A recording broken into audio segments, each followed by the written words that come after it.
Assalamualaikum warahmatullahi wabarakatuh. Kami dari Grup A kelas 12 IPS 1 ingin mempersembahkan drama singkat G30 SPKI. Sebelumnya kami akan memperkenalkan diri kami masing-masing. Dari sebelah kanan saya. Perkenalkan, nama saya Pauli. Saya Rizky. Saya Sandy Setiawan. Saya Fatima Zahra.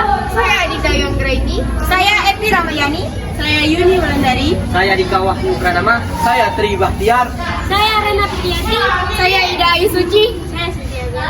Selamat menyaksikan.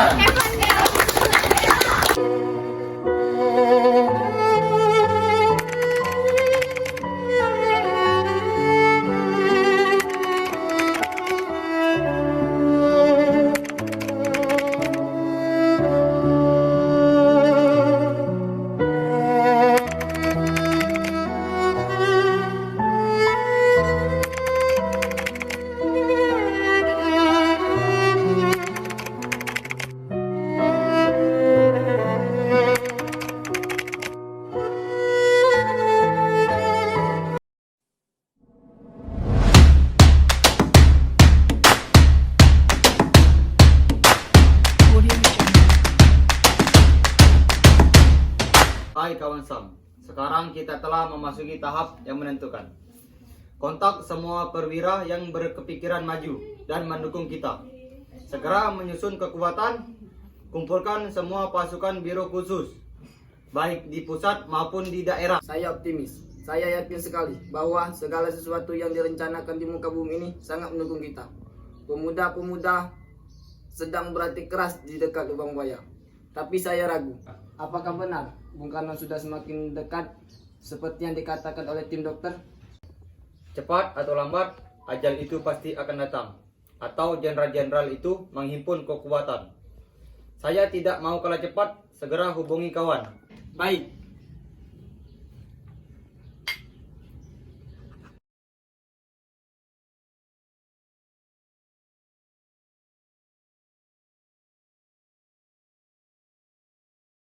Pada tanggal 21, 23, 26, dan 27 September, PKI melakukan pertemuan. Mereka melakukan beberapa pembahasan mengenai susunan rencana Syam, antara lain, para jenderal yang menjadi sasaran adalah Lejen Ahmad Yani, Mejen Mas Tirto Darmo Haryono, Mejen Raden Suprapto, Mejen Siswondo Parman, Brigjen Sutoyo, Brigjen Donalisak Panjaitan, dan Jenderal Abdul Haris Nasution. Operasi akan dibagi menjadi 3 komando. Komando penculikan dan penyergapan dinamakan pasukan Pasopati yang dipimpin oleh Letnan 1 Dul Arif yang tugasnya mengambil jenderal hidup atau mati. Komando penguasaan kota diberi nama pasukan Bima Sakti yang dipimpin oleh Kapten Suradi. Sedangkan Komando Kopassus akan dipimpin oleh Mayor Udara Gatot Sukrisno dan pasukan ini dinamakan pasukan Gatot Koco. Pada tanggal 30 September 1965 di markas PKI yang terletak di daerah dekat Lubang Buaya, para pasukan PKI bersiap-siap untuk melancarkan aksinya. Penculikan 7 jenderal dimulai pada pukul 4 dini hari.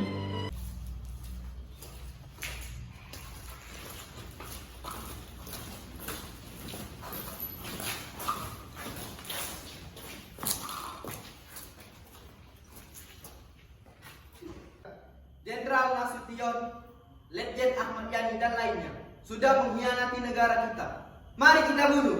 Ayo! Hidup PKI! Hidup! Kemudian dengan sasaran Jenderal Nasution dipimpin oleh Raja Bedug. Siap. Pasukan yang menculik Jenderal Suprapto dipimpin oleh Sulaiman. Siap! Untuk Jenderal Haryono dipimpin oleh Serjan Bungkus. Siap! Untuk penculikan Brigjen Panjaitan dipimpin oleh Serjan Sukarjo. Siap! Pasukan dengan sasaran Jenderal Ahmad Yani dipimpin oleh Letu Mukijah. Siap! Pasukan yang harus menculik Brigjen Sutoyo dipimpin oleh Haryono. Siap! Sasaran Jenderal S. Parman dipimpin oleh Sarjan Satar. Siap. Laksanakan perintah, silakan bubar.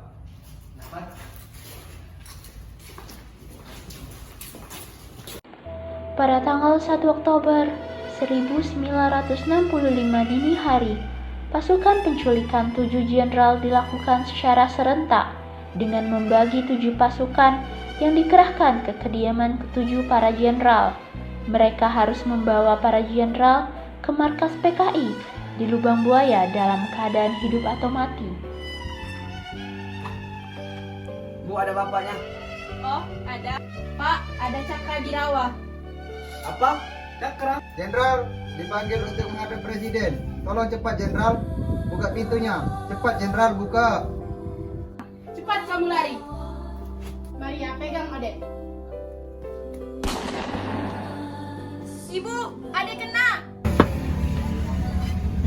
Bapak kemana, Mbok? Bapak tidur, ada apa ya? Mbok, bibi mau ibu, Mbok. Ibu di kediaman kamar Suropati. Nah, sayang. Bapak bobo. Masuk ke dalam. Bangunkan Bapak. Bilang ada tamu. Bibi, ke belakang saja. Bapak, Ada apa? Bapak dipanggil presiden sekarang juga. Sekarang. Tunggulah, saya mandi dulu. Tidak usah, Pak. Mau cuci muka dulu toh dan berpakaian? Tidak usah berpakaian, Pak. Lancang kalian ya. Setangguh apa kalian? Ayo tembak.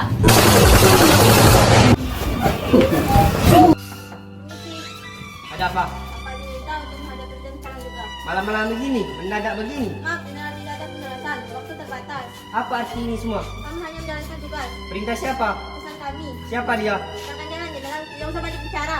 Apa sebaiknya saya berpakaian dulu? Tidak usah, bawa dia.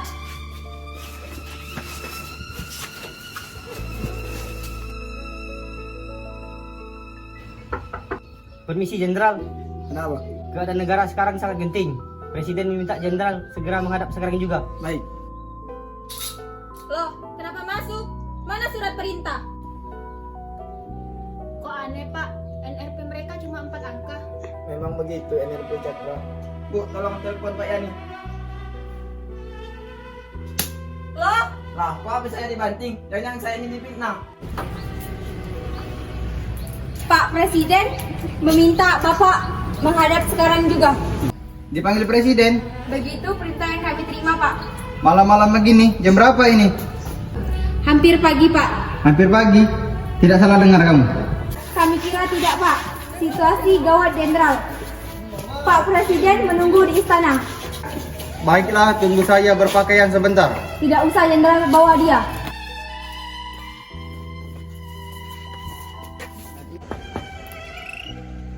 Selamat malam. Malam, ada apa? Bapak di mana? Ada. Bapak diminta untuk menghadap ke presiden. Tunggu sebentar, Bapak masih tidur. Pak, ada pasukan Cakrawirawa. Suruh saja kembali jam 8. Baiklah. Bapak bilang kembali saja jam 8. Tidak bisa, Bu. Keadaan sedang genting. Kami harus membawa Bapak sekarang.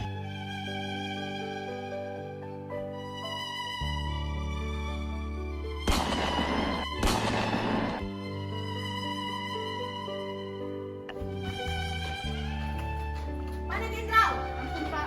Di mana jenderal? Di kamar, Pak. Jenderal, keluar jenderal. Atau saya ledakan rumah ini segera.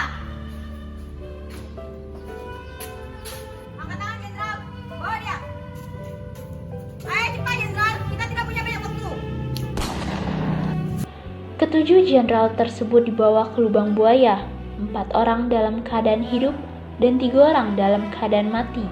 Mereka yang hidup disuruh menandatangani sebuah pernyataan tentang Dewan Jenderal.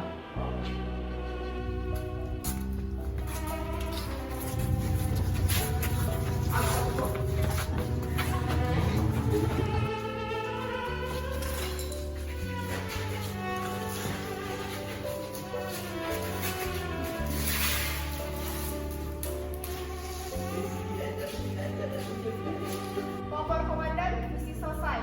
7 jenderal telah tertangkap, 4 hidup, 3 meninggal. Laporan diterima. Ayo bunuh mereka! Bunuh mereka! Bunuh! Bunuh! Bunuh!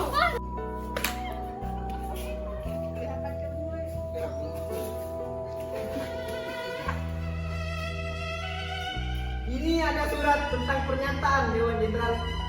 Ayo Jenderal akui Dewan Jenderal itu ada. Darah itu merah jenderal seperti amarah. Mana yang setia? Jawab. Penderitaan ini pedih jenderal, pedih. Coba rasakan silakan ini. Belum mau bicara? Bicaralah setan. Para jenderal yang masih hidup disiksa habis-habisan sambil ditanya di mana Nasution dan dipaksa membuat surat pernyataan. Tetapi para jenderal tersebut tetap tutup mulut dan tidak mau melaksanakan perintah-perintah mereka.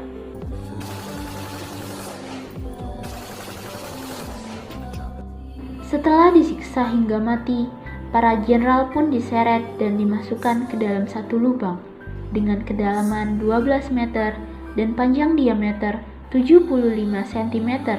Kemudian dari atas, mereka pun ditembaki. PKI menutup lubang dengan pohon pisang sebagai penyamaran. Pasca pembunuhan beberapa perwira TNI Angkatan Darat, PKI mampu menguasai dua sarana komunikasi vital, yaitu Studio RRI di Jalan Merdeka Barat dan kantor telekomunikasi di Jalan Merdeka Selatan. Melalui RRI, PKI menyiarkan pengumuman tentang gerakan 30 September yang ditunjukkan kepada perwira tinggi anggota Dewan Jenderal yang akan mengadakan kudeta terhadap pemerintah. Diumumkan pula terbentuknya Dewan Revolusi yang diketuai oleh Letkol Untung Sutopo. Pada tanggal 1 Oktober 1965, Soekarno dan Sekretaris Jenderal PKI Aidit menanggapi pembentukan Dewan Revolusioner oleh para pemberontak dengan berpindah ke Pangkalan Angkatan Udara Halim di Jakarta untuk mencari perlindungan. Beberapa bulan setelah peristiwa ini, seluruh anggota dan pendukung PKI, orang-orang yang diduga anggota dan simpatisan PKI, seluruh partai kelas buruh yang diketahui, dan ratusan ribu pekerja serta petani Indonesia yang lain dibunuh atau dimasukkan ke kamp-kamp tahanan untuk disiksa dan diinterogasi. Pada akhir 1965, antara 500.000 sampai dengan 1 juta anggota dan pendukung-pendukung PKI telah menjadi korban pembunuhan dan ratusan ribu lainnya dipenjarakan di konsentrasi tanpa adanya perlawanan sama sekali. Sesudah kejadian tersebut, 30 September diperingati sebagai hari peringatan gerakan 30 September atau G30 SPKI, dan hari berikutnya, yaitu 1 Oktober, ditetapkan sebagai Hari Kesaktian Pancasila.